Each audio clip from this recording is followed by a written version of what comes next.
मीरपुर नाम के शहर में तेजस अपनी पत्नी नीरू के साथ रहता था। पति पत्नी दोनों ही नौकरी करते थे। एक दिन तेजस गांव अपनी माँ के पास फोन करता है। हेलो, प्रणाम माँ। जीते रहो माँ, तुम दादी बनने वाली हो। अरे वाह, ठीक है बेटा, मैं कल ही आती हूँ।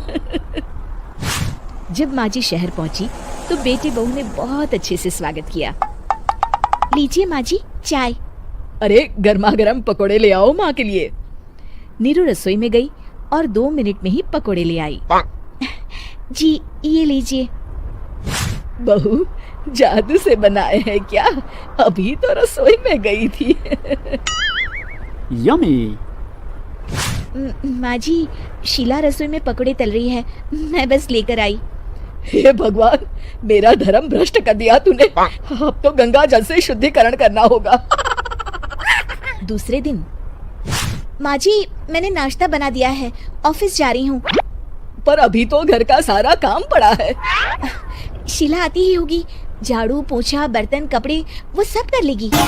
हमारे जमाने में घर का सारा काम हम ही करते थे। जी माँ जी, आप बहुत होशियार हैं, मैं घर ऑफिस दोनों नहीं संभाल पाती। तो जरूरत क्या है घर से बाहर जाकर चाकरी करने की? वैसे भी घर का काम खुद करने से घर में बरकत आती है, समझी? पर माँ जी। पर वर कुछ नहीं, इस महीने की पगार मिले फिर ऑफिस बंद है। हाँ। रात को नीरू तेजस से कहती है, सुनिए जी, माँ जी बोल रही थी कि मैं नौकरी छोड़ दूं। वैसे ठीक ही तो है, अभी तुम्हें आराम की जरूरत है। फिर भी आराम कहाँ, शीला को छुड़ाने के लिए बोल रही थी। तो अब 24 घंटे में इतना काम तो कर ही सकती हो।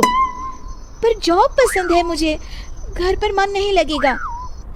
अगले दिन जब दोनों ऑफिस के लिए निकल रहे थे, मेरी तो कोई कीमत ही नहीं है इस घर में। माँ जी आजकल महंगाई बहुत है, रहन सहन भी बदल गया है, दोनों नौकरी करते हैं तभी ठीक रहता है। अच्छा, तू कहना क्या चाहती है? मेरा बेटा तुझे बिठा के खिला नहीं सकता? तू ही इस घर का खर्च चला रही है, हैं? नहीं माँ जी, मेरा वो मतलब नहीं था। मतलब खूब समझती हूँ, ये बाल धूप में सफेद नहीं किए मैंने। हाँ। अब तो ये रोज का काम हो गया था। तेजस भी रोज की झिकझिक से परेशान हो गया था। एक दिन उसने कहा, नीरू, वैसे भी तुम्हें मैटरनिटी लीव मिलने वाली है, तो अभी से ही छुट्टी ले लो।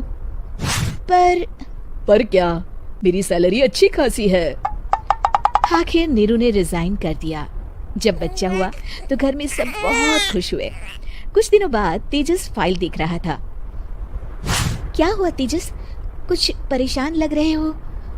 हाँ, वो हमारी जितनी सेविंग्स थी वो तो हॉस्पिटल में और छठी के फंक्शन में खत्म हो गई है नीरू। और अभी वैसे मंदी चल रही है तो मैं बोल रही थी कल मुन्ना को हेपेटाइटिस का टीका लगवाना है। नीरू, क्या पोस्टपोन नहीं कर सकते? नहीं जी, बिल्कुल नहीं। अब तेजस को समझ में आ रहा था कि उससे गलती हुई है। पैसों की कमी का असर घर के माहौल पर भी पड़ रहा था। अगले दिन, बेटा मेरा चश्मा और ये दवाइयाँ ले आना, पर्चा देते हुए माँ जी ने कहा। जी। तेजस, मुन्ना के लिए दूध का डिब्बा और डायपर भी ले आना, और ये किराने के सामान की लिस्ट है, इसे भी लाना है।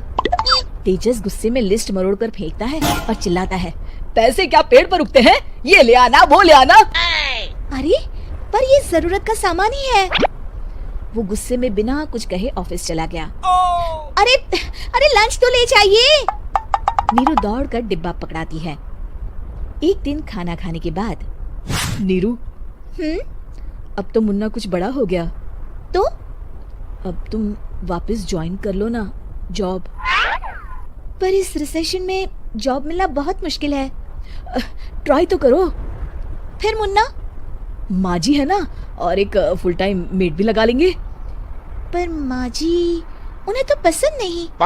तभी माँ जी वहाँ आ जाती है और प्यार से नीरू के सर पर हाथ फेरते हुए बोलती है, अब मेरी समझ में आ गया बहू, पहले के और अब के समय में अंतर है।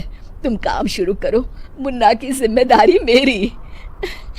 मेरी प्यारी माँ जी। ये कहकर नीरू उनके गले लग गई। शिक्षा परिवर्तन संसार का नियम है, हमें भी समय के साथ चलना चाहिए। उम्मीद है कि आपको हमारी ये कहानी पसंद आई होगी। कृपया हमारे चैनल को सब्सक्राइब करें और सभी अपडेट्स के लिए बेल आइकन जरूर क्लिक करें। और हाँ, वीडियो लाइक और शेयर करना मत भूलिएगा। Bye bye.